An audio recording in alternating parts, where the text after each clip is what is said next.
Eu queria deixar apenas um breve comentário em 3 textos da Palavra de Deus. O primeiro deles eu queria ver com você, rapidamente, o texto do profeta Isaías. Abre comigo, por favor, no capítulo 53 de Isaías. Irmãos, o pastor John Piper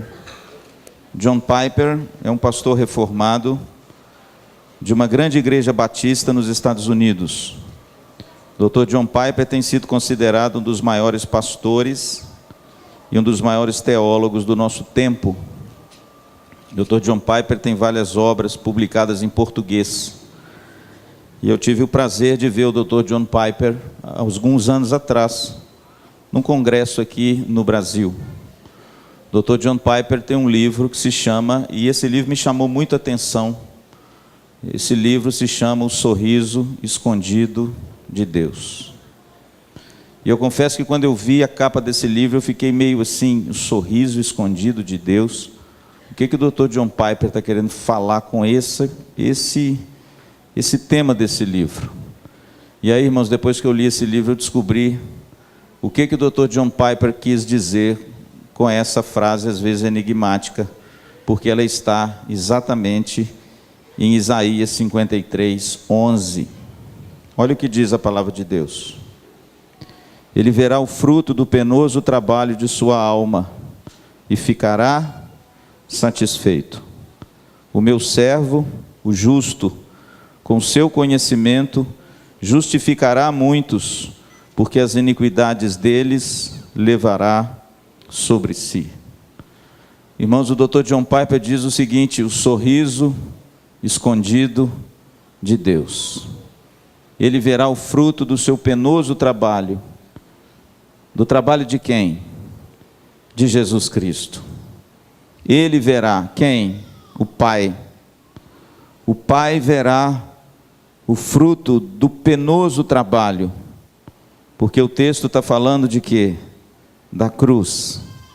Mas o texto diz, irmãos, num paradoxo assim lindo, porque o cristianismo, irmãos, é esse paradoxo engraçado: a vida na morte, a riqueza na pobreza, a saúde na doença, a força na fraqueza, o sorriso na tristeza. A vida cristã é assim, irmãos, porque foi assim com Deus. A Bíblia diz que Deus viu o penoso trabalho do seu filho e ficou satisfeito. O sorriso escondido de Deus. Porque Deus sabia que através desse penoso trabalho, o filho compraria para ele pessoas de todos os povos, raças, tribos, línguas e nações. O sorriso escondido de Deus. Na morte mais trágica, no momento mais doloroso, aonde o seu filho foi exposto como vergonha para todos, a Bíblia diz que Deus olha e fica satisfeito. Agora eu pergunto a você: qual pai ficaria satisfeito com a morte do seu filho?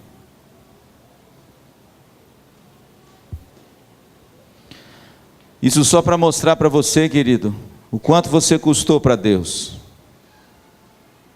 Isso só para mostrar para você o quanto que você vale para Deus, ao ponto dele oferecer o seu filho, e na hora da maior dor do seu filho, a Bíblia diz que havia um sorriso escondido na face de Deus, porque ele foi fiel até o fim e completou o seu chamado. E é por causa desse sorriso escondido de Deus e do sacrifício do seu filho Jesus que você está aqui, que eu estou aqui. Pastor, Jesus foi fiel, Jesus foi até o fim.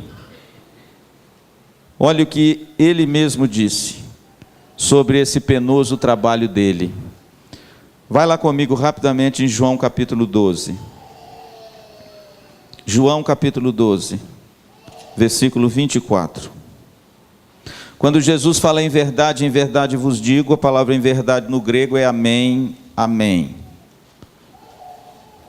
O que Jesus está dizendo aqui no capítulo 12, no verso 24, ele fala assim: amém, amém, em verdade vos digo. Versículo 24: se o grão de trigo caindo na terra não morrer, fica ele só, mas se morrer, ele produz muito fruto. Pastor, o que Jesus está dizendo? Jesus está usando uma parábola, uma mensagem, uma imagem, uma metáfora agrícola. Ele está dizendo o seguinte: olha, se o grão de trigo caindo na terra, se a semente cair na terra não morrer, ela vai ficar só. Mas se ela morrer e cair na terra e morrer, ela vai brotar e vai dar muito fruto. Quem é o grão de trigo? Cristo.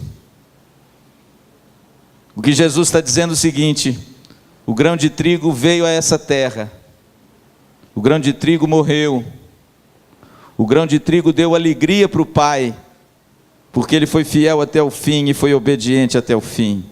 Paulo diz que ele foi obediente até a morte, e morte de cruz. O grão de trigo caiu na terra, e a Bíblia diz que ele deu muito fruto. Pastor, qual é o fruto do grão de trigo que caiu na terra? Você. A igreja é o fruto desse grão de trigo que caiu na terra e morreu. E por causa dessa morte, o paradoxo aconteceu: o sorriso escondido de Deus.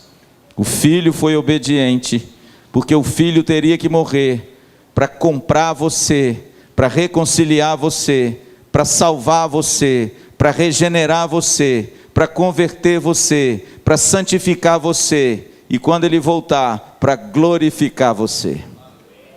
O grão de trigo caiu na terra, ele morreu, e a igreja é o fruto mais precioso desse grão de trigo.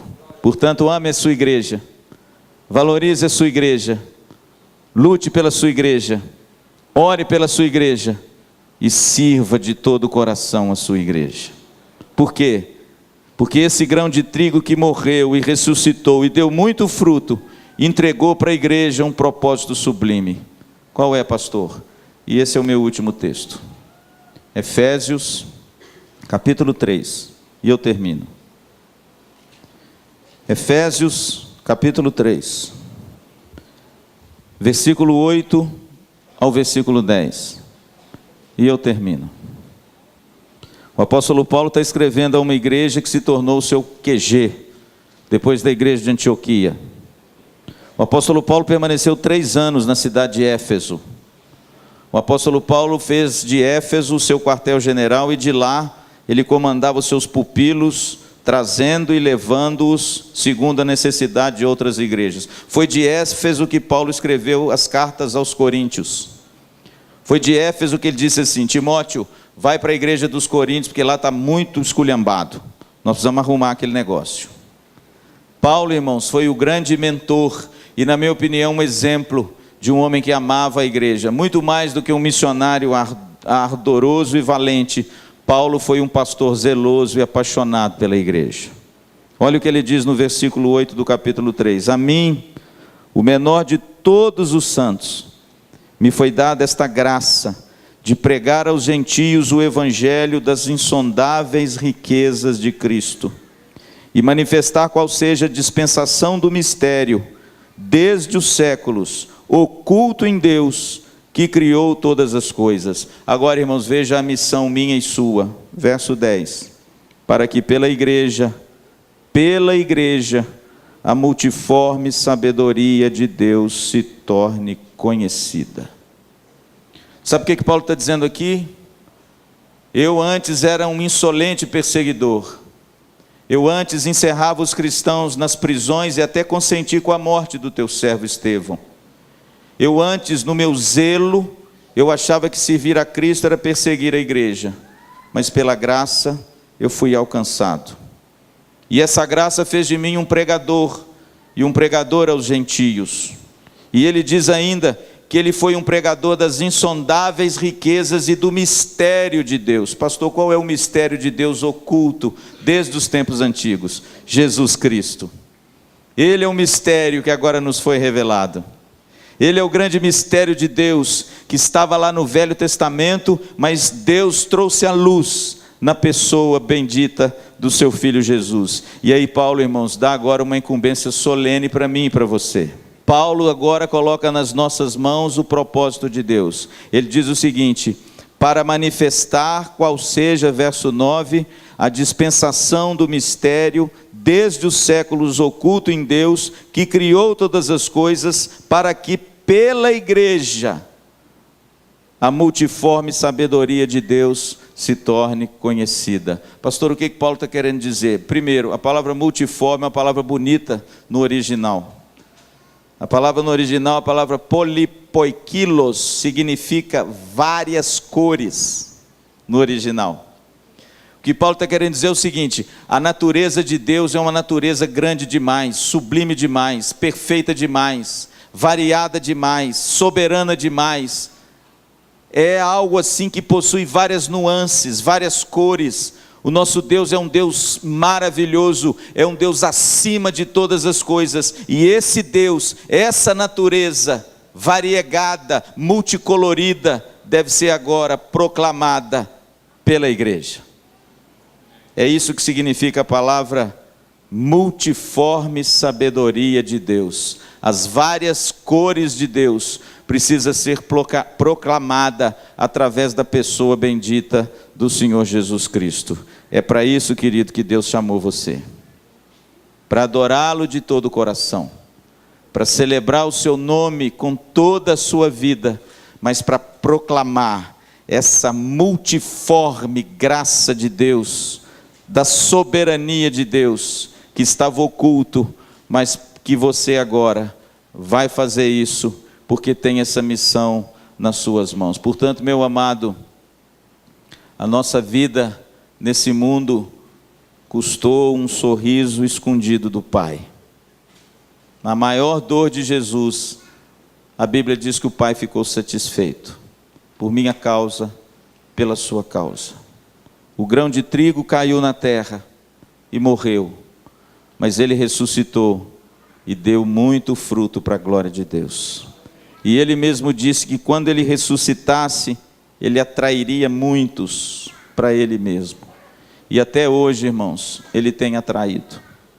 A gente faz essa reunião lá em cima, às vezes uma reunião assim, não é? Uma sala muito pequena, graças a Deus muita gente, mas a gente escuta tanta coisa bonita, a gente ouve testemunhos tão bonitos de encontros com Deus, de restauração de vida, de nova esperança, que eu louvo a Deus, irmãos, pela vida de cada um de vocês. Lute pela igreja, ame a igreja, ore pela igreja, sirva a igreja, proclame de todo o seu coração essa multiforme graça de Deus, que a pessoa de Cristo encarnou, e que agora você é o seu arauto, o seu proclamador, e acima de tudo, a sua testemunha, para a glória de Deus. Amém?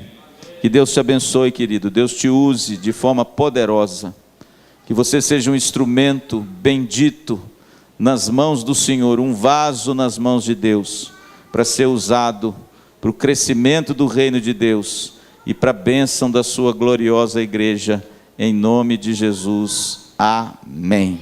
Amém.